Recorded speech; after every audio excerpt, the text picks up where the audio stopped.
Well, I will say good morning to you because I'm in Santa Barbara. Good afternoon and good evening to those of you who are in different time zones. It's so great to be here, and I am most excited today about learning from you.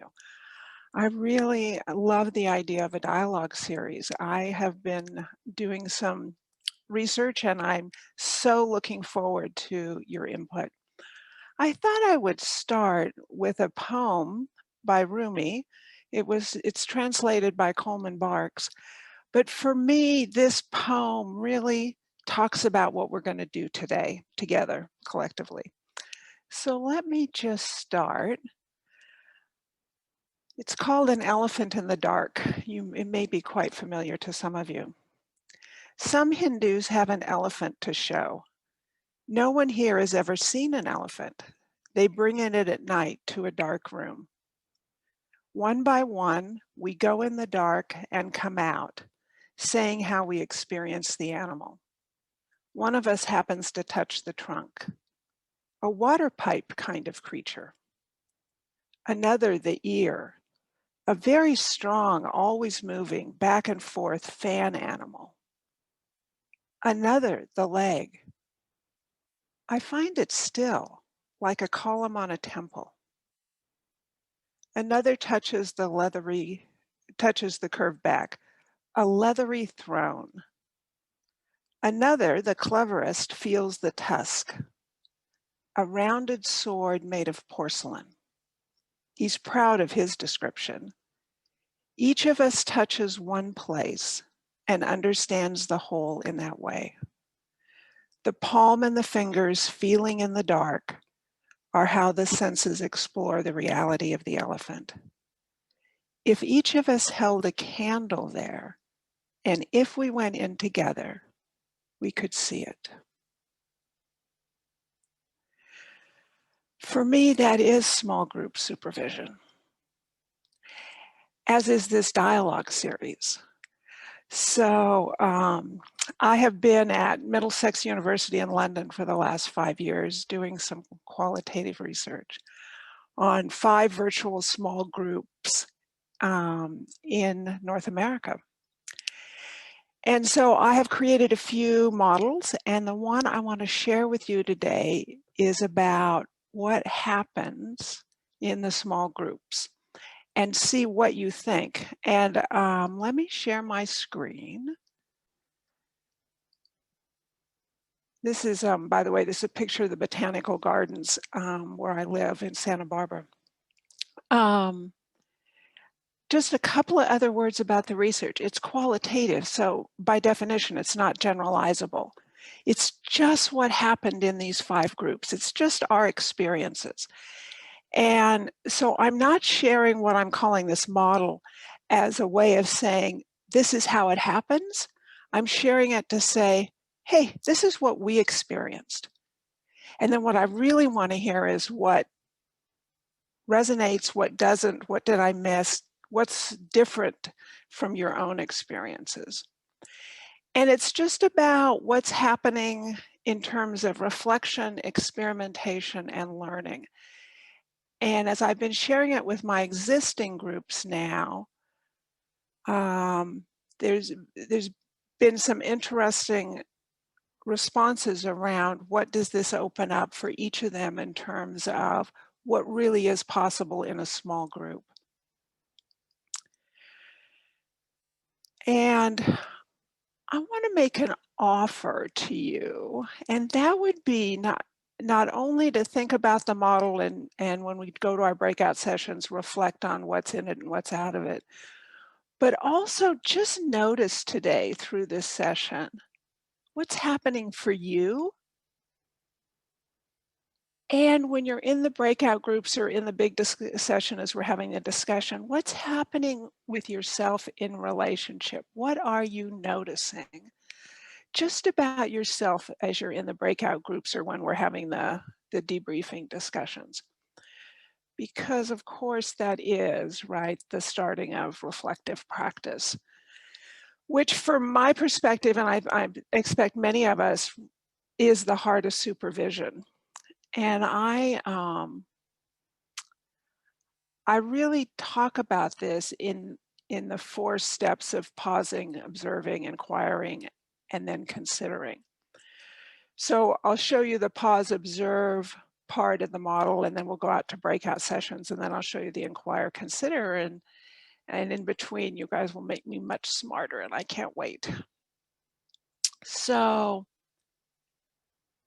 in my groups, if I can just jump in and talk about these groups, and I'm going to share a few stories. And I can share the stories because all the research participants gave me permission. So any of the stories that I share today are out of the research groups. I supervised 2 of them. 3 of my colleagues each had groups. There were 21 coaches in total, 4 supervisors. We met for 18 months. So it's a year of supervision plus a 4 to 6 month reflection after that. So I'm okay in terms of client confidentiality. So if we start with the first part of reflective practice, which is this pause,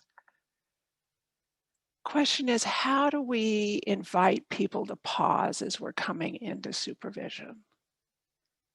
What I do is for most of the, well, for the research groups and for most of my existing groups, I send a reflection question a few days in advance. And the groups have found it quite helpful because it starts to put them into a reflective mindset. So a question might be, what are you noticing about your curiosity? What keeps you in curiosity? What might move you out of curiosity to judgment? And I just send it an email in advance, and if it resonates with them, we talk about it a little bit. If it doesn't, we don't. Another reflection question sometimes is, what are you noticing about yourself as you go into a session with a client that you're really excited to be working with? What do you notice when you're going into a client you were hoping would cancel the session? So they're just different ways of teeing up, getting people to sort of think about what's going on. And then when we come into the group, the question around how are you arriving? And I think there's lots of ways, obviously, to start supervision groups. That's how I start. And then, of course, the pace is slower.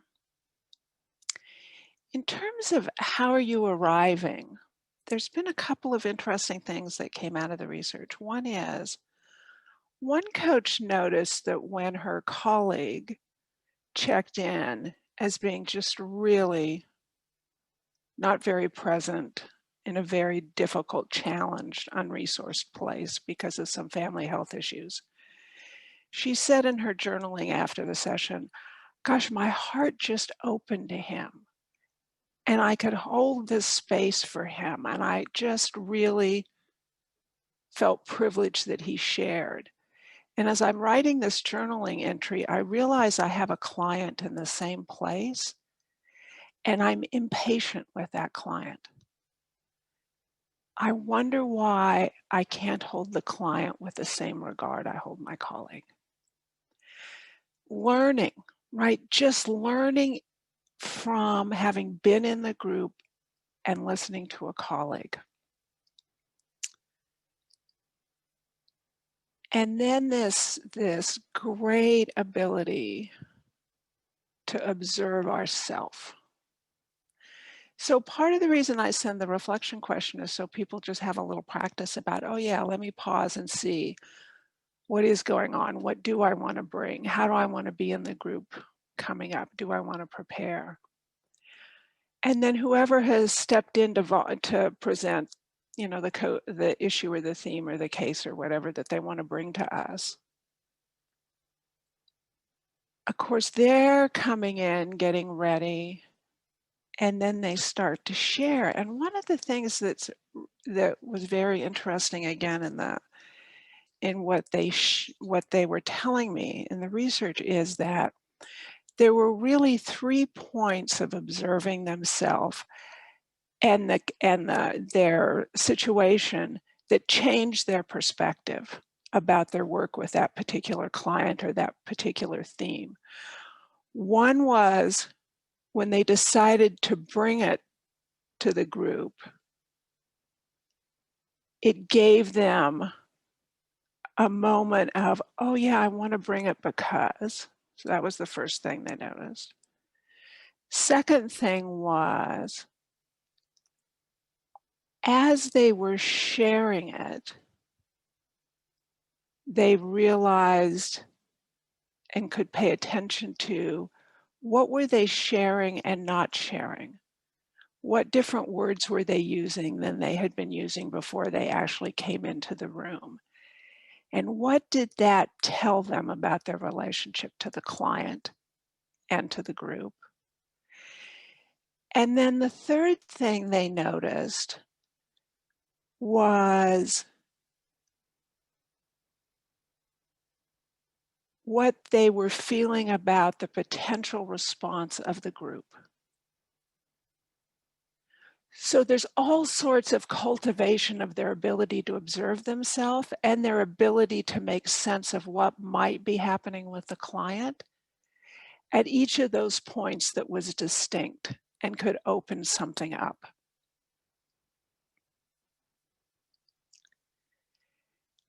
Then if we go and think about who else is in the group, right? So me or the other supervisor and the other group members. So interesting to see what's stirred up for us as the client, as the colleague presents, and what are our feelings and what's happening to us as we do that. And this is where the compare and contrast muscle could often pop up for the other group members. They would notice not only what they would notice not only what the coach was presenting, but it would provoke their feelings about their own similarly situated clients and what they might have done or what their relationship was like.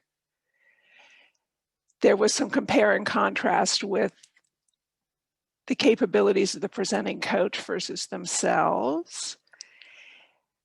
There was some challenges about how do they stay present to the presenting coach, and what does that tell them about how they stay present or not to their client.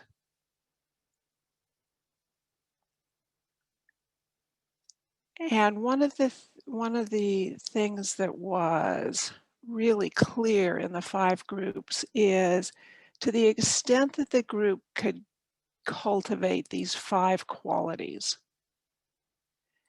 there was a different level of ability to observe, be present, listen, and learn.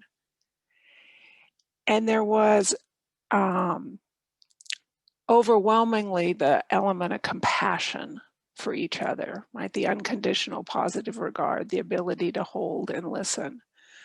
So that's why it's in the center and the bigger circle on here. But the other pieces were really important, and the courage piece came up a lot in terms of if a colleague came in and presented a case where they wanted to look at something they were doing really, really well to see if they could articulate and catch up with their development, that the group could see the courage it took to bring in the good work to the group.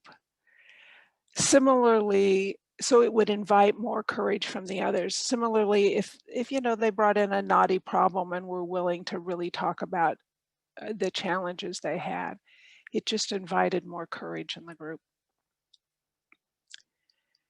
So that is a very quick overview because I so want to hear what comes up for you. But what we're going to do now is and I'm going to let Nicola explain this in more detail, but we're going to go into breakout sessions, and I'm just curious, what is coming up, what resonates, what doesn't resonate. There's more to the model, there's a whole nother section, but just around this, we've come together as a group, the coach has presented, the other group members are processing in that moment. Breakout rooms, but What we're going to do is just give you all a quiet minute for you to just pop into the chat some of the things which have occurred to you.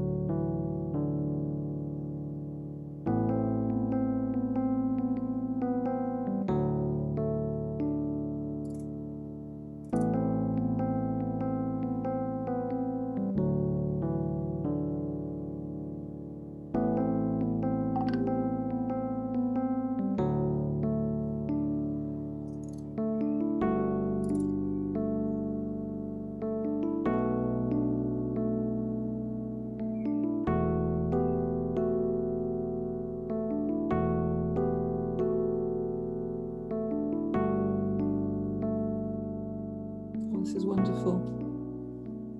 Really great. Along here, but some fantastic comments here. Love this comment from Radka. So we danced. Where was he go back? We were two and we danced in the moment, quickly connecting and sharing about the power and sensitivity of groups. How wonderful. Kathryn, what jumps out at you? Oh my gosh, everything. I'm just taking a moment just sort of to sit in this, but I think the comment by Danielle on client and their systems and Julia's comment on clarity.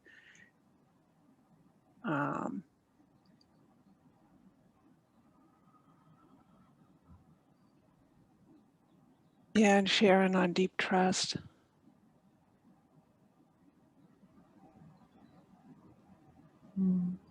Yeah, some on the reflection question in advance.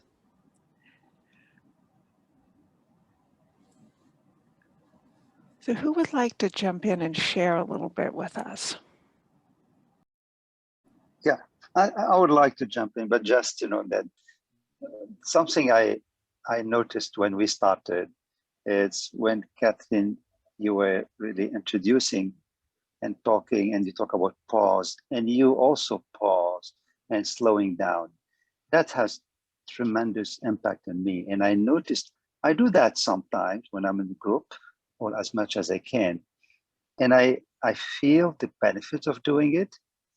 Now being here with you and listening to you, and it was very soothing. It's 10 o'clock, 10:30 in the evening here in Singapore, and a bit tiring. And honestly, when you started, I noticed that soothing on me, calming on me. That's made me, awake and be present. So, and I noticed that. So thank you. Thank you, Amin. Yes, isn't it interesting how as we come together, we can collectively shift the energy, the feelings, even though we're virtual. Who else would like to come in? Danielle, I'm wondering if you want to say something about client systems. Yes, Kathryn. Actually, we spoke in the group about the system and the hidden dimension of the system. So, and then what is on the shoulders of our clients. So the weight, the burden, and also the rules, the loyalty the client has. So that has an impact. And actually, my my observation about meeting a client that I hope he will cancel is about also how I enter, what kind of energy I offer, and it's my responsibility. So it has an impact, and it's part of my system as well. So that's why we came back to the client and the system. And for me, it's about loyalty. Loyalty is one of the most intriguing and complex things in client. They don't tell you, but loyalty is one of the most impactful quality and emotion. And loyalty to family system, loyalty to organization system, loyal to something which is hidden, and loyalty for something that the client is not even aware of. I so appreciate how you share that. I'm wondering if you would put a few words around what loyalty as a word means to you. What does that communicate? Yeah. Belonging and security. If I'm loyal to a system, I belong to the system and I have a place for me. whenever I quit and I stop being loyal, I am excluded and I lose power. That is what is, of course, I am exactly the opposite, but at the beginning, my emotion was about loyalty was, if I'm loyal, I will have a space and a place where to stay in the group. I will be loved and I will be stronger. And of course, after a while, I quit the loyalty and I start doing something different. But I pay a very high price for that. I'm happy, but I pay. Thank you. Thank you very much. Yeah, how we fit, right? This sense of belonging. Just great quote, which I will not have quite right, from Coyle, who wrote on highly effective teams, who says, we think belonging starts on the inside, but actually it's the small micro moments on the outside that fuel the inner sense of belonging. Really important. So many good things in the comments. I'm just looking at the importance of time Angela put in here. Yes, what we found is these groups, all but one of these groups had been together and they were in at least their third year of supervision together. One group was brand new. And now, of course, some of the groups have continued with us, and it really changes the dynamic. Of course, the more time we have, the more time we understand each other. It makes a huge difference. And I expect that's true because they're effective groups, right? The groups that don't come together fall apart pretty quickly. Yeah. Well, can I ask a little question? Yes, please. That'd be all right. Because we had that conversation around relationship and the supervision within the group situation, and there was definitely some upsides to it in terms of depth and understanding and connection, and there were certainly some risks and downsides in terms of assumptions and baggage and I guess conflicts of interest. So I guess what I heard in what you just said was that supervision in smaller groups is helped through the relationship and potentially develops over time. Is that a position? Is that your current hypothesis, or is it can you jump in straight away and get great quality? So here's what I found is that the strength of the supervisory relationships, and let me define that because I think I define it slightly differently than the current literature, but the strength of the supervisory relationships was the most important determinant of how safe and trusted the space was, the container was, for people to be able to come in and self-disclose, reflect, experiment, learn. And it is not the relationship between the supervisor and the group. That is only one aspect of it. But in a group, and it's so interesting how we name sizes of groups. We say it's a group of 6 when there's a supervisor and 6 coaches. And actually, of course, it's a group of 7 because we're all in it together. And so I define supervisory relationships as every relationship in the group. So there are, in a group of 6 coaches and a supervisor, there are 21 dyadic relationships. That's the supervisor individually with each coach and each coach individually with each coach. Plus there's the relationship between the supervisor and the group. And then if you go to who knows whom and who works together and who has other relationships, the numbers grow exponentially. And each one of those relationships has to be tended to have enough safety in the group.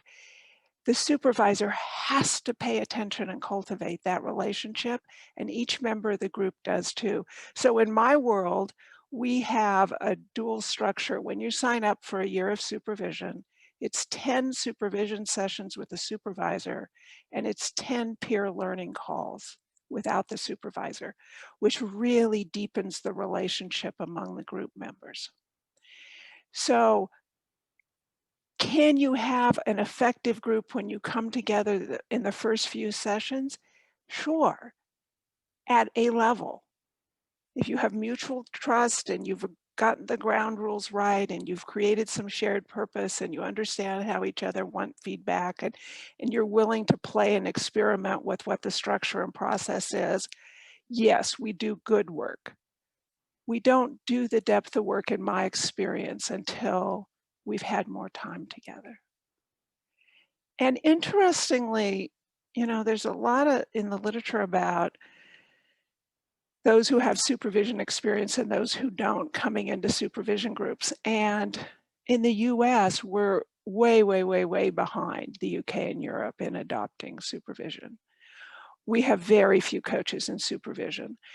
And it has been harder in some cases to attract the more seasoned coaches to supervision because the fear is greater that you'll be unmasked. Whereas this in the group that I work with, the groups I work with, when you're coming right out of coach certification, you're used to feedback, you're used to getting together in small learning groups, you're used to peers. So we're in a very different place in the US, which is one of the reasons I did my research here. It's my community, but it's also because I wanted to be able to share stories about North America. So yeah, I think what we should do is I want to show you a little bit more of this and then pop you back out. And then I'm going to spend the break reading all these rich comments. I'm so excited. All right, so you lit a lot of candles for me. If we go back to the opening poem, you lit a lot of candles for me in your comments. So let me go back. I'm just going to breathe for a minute to catch back up with the presentation because I still want to sit where we just were. So the next two pieces, of course, are inquiry, and then this really great idea of challenging ourselves, challenging our stories. So the two pieces that are new here around inquiry are the group process, of course, around co-inquiring and what possibilities and perspectives are opened up. And in my groups and the colleague groups as well, we become over time a group of co-inquirers. So we inquire together and the supervisor's voice comes in and out, but it is not, I'm a supervisee in a group where the supervisor supervises us one-on-one and then the group makes a comment at the end. My groups are co-inquiry groups. And just a couple of little stories about the group inquiry process, and I'm sure they might be familiar. So one coach came into a session saying, you know, here's the situation with my client. They're really lack of resourcefulness and they're stuck. And when I ask her, because I do contract with the presenting coach, what is their inquiry for the group? What do they want from the group? She said, you know, I really want to know how to work with a client that isn't resourceful. And then she paused, and you could just see as she paused, something had just shifted for her. And she came back and she said, no, it's about me. My inquiry is, why am I so driven to deliver value to this client? So just her own ability to sit with us and see that it was about her. Another example, so in the same session, a second coach had also brought a case, and not surprisingly, this happens often. It was thematically similar to what the first coach, she had a lack of resourcefulness in her client. And as she shared with us, and we were inquiring, right, offering some different perspectives on what we heard, offering some questions around possibility. She said to me, I just don't know what to do. And I jumped in and gave her some advice. And then I paused and I started to laugh. And I said to her, do you see what I just did? I think this is really important. I just did what you are doing with the client, parallel process. And she completely relaxed and said, oh, because we talked about parallel process before, right? She said, oh, it's not just me. It's not just me. Oh, I feel so much more normal. That you moved into it just like that as well. It was in the system. And so we ended up looking at my to her to her client, and then her client in his system. So it goes back a little bit to what we were talking about a few minutes ago, but it opened up the possibilities for her around how to work with that client by seeing that. And then if we look at adding, as we're all inquiry in a particular case, future actions and experiments that may come out of it, but also challenging stories and biases. It's interesting, when we challenge each other in the groups, it builds the container. There was a situation where a coach said in one of the groups, I think I'm really doing this so differently than all of you. I'm jumping into action and none of you are, and tell me what I'm doing here. And the group, including me at that moment, didn't have the courage to give her the feedback that was appropriate and responsive, because we had all been singed before. And my felt sense in that moment, but particularly on reflection when I was watching the recording again, is the safety in the group decreased because we didn't have the courage to challenge her.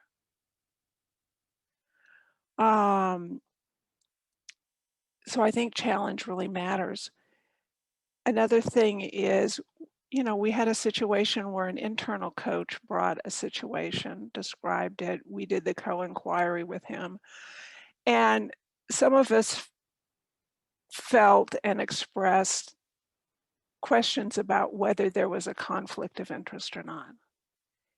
And this has been a real development edge for me, because many, many, many years ago, I was trained as a lawyer. And so when what feels like a really clear ethical conflict of interest arises, in my early years, I got really triggered as a supervisor and a supervisee. And so I've managed that now and I regulate it. But in this case, we had the conversation about it. And at the end, when I asked each person in the group what they were taking from the session, he said, I just feel so validated because I see that I'm okay and I'm doing what I need to be doing. And I raise that as an example because we can only see what we can see, right? So that coach left the session that day, and whether or not in his own reflections he could see the conflict of interest, I don't know. But, right, it is so true in our groups, we can't force a learning. Of course, we can't force a learning, we can only offer it. A couple of other quick stories, and then I really want to get to the breakout because I'm watching the time, is the future actions and experiments. I'll just mention a couple of things. One is coaches often journaled and often came back to the next session saying, gosh, I was reflecting on what happened in our last session and I tried this with my client. So an example, one person said, I have a client who has a hard time coming in having reflected before my coaching session. So I started asked him, contracted with him, he agreed that I could send him a reflection question a couple of days in advance because it worked for me, so I was curious if it would work for him. So she designed an experiment with a couple of clients and ultimately did it with some of them. Another coach used journaling because they all journaled for me as part of the research. So she started doing journaling with a couple of her clients who agreed to experiment with it. There's also experiments. We do live action coaching in some of the supervision groups. So one of the coaches will coach one of the other coaches, or we'll do it in a variety of ways. There's a bunch of ways to do it, but and we just experiment with how we might be in a different way with a particular client. So those are just, that's, you know, how do we really see more of who and how we are? And this might be a little responsive to our prior thing. What really mattered in terms of transformative questions was essentially all those other bubbles are about how do we create the social container for questions and give people the time to consider them. Often a question that the coach didn't respond to or move past in the supervision session came back in the journaling as the most impactful one in the session. And of course, right, that would be pretty normal. So anyway, same question, same 20 minutes. Hi everybody, welcome back again, because this is joining again.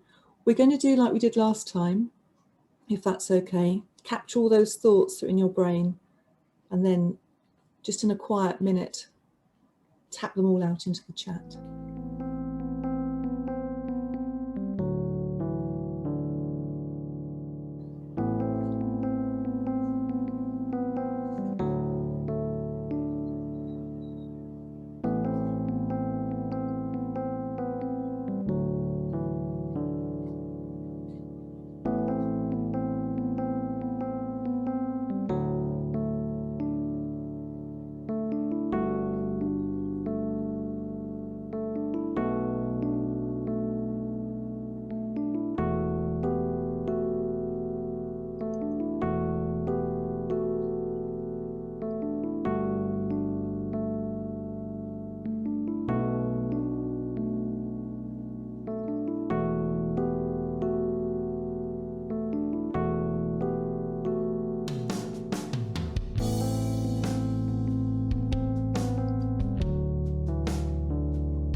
Everybody.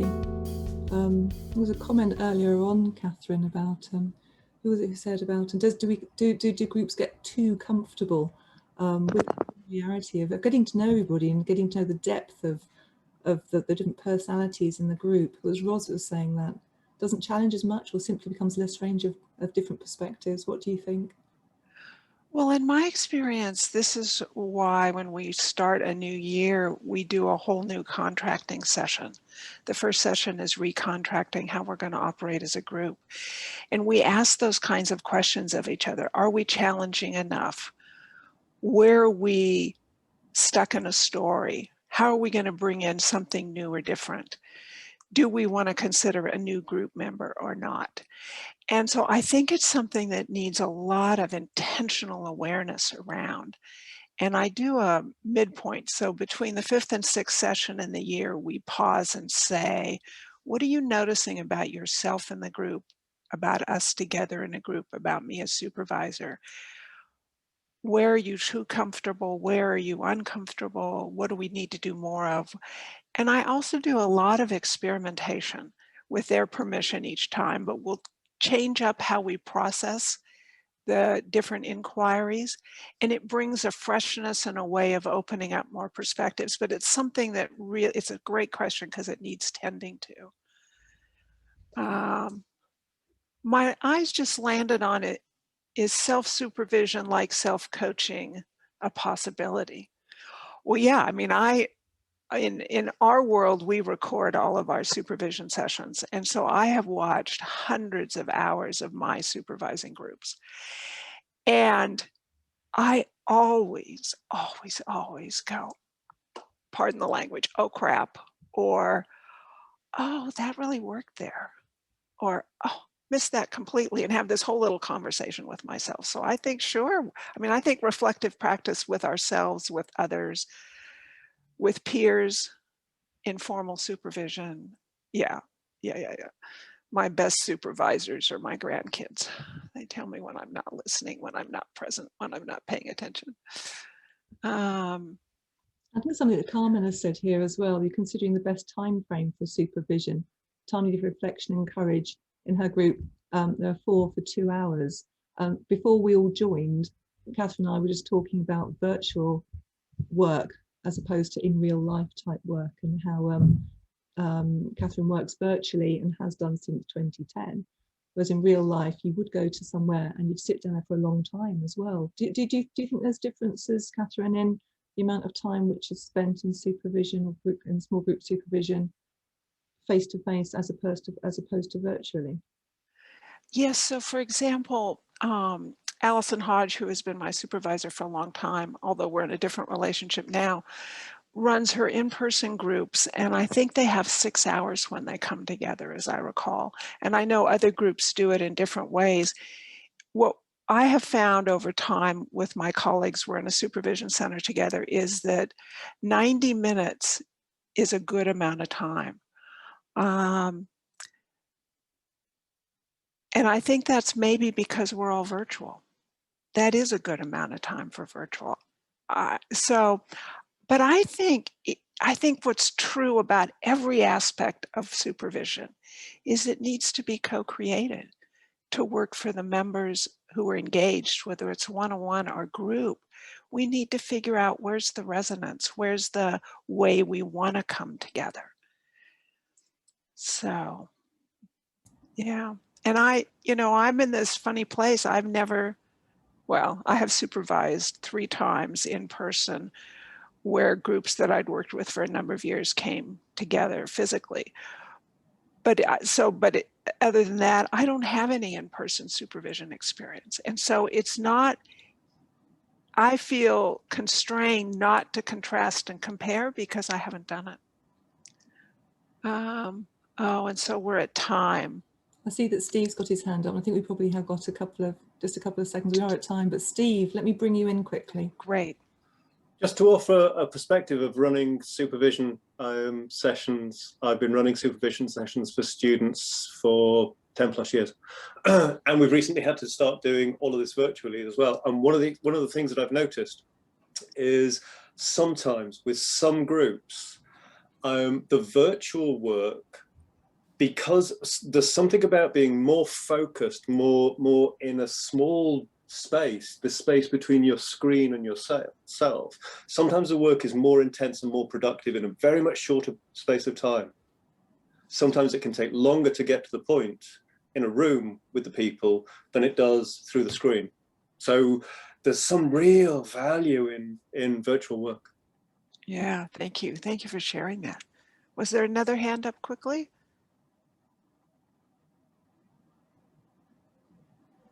All right, so I guess we're going to go shortly to the networking, but I want to say, just building on what Steve did, if you'll put your hands up for a moment, just play with me for a moment, put your hands up, and then go to the edge of your screen.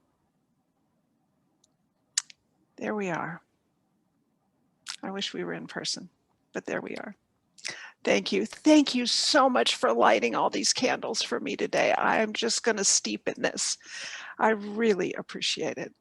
So Nicola, thank you. Thank you to EMCC.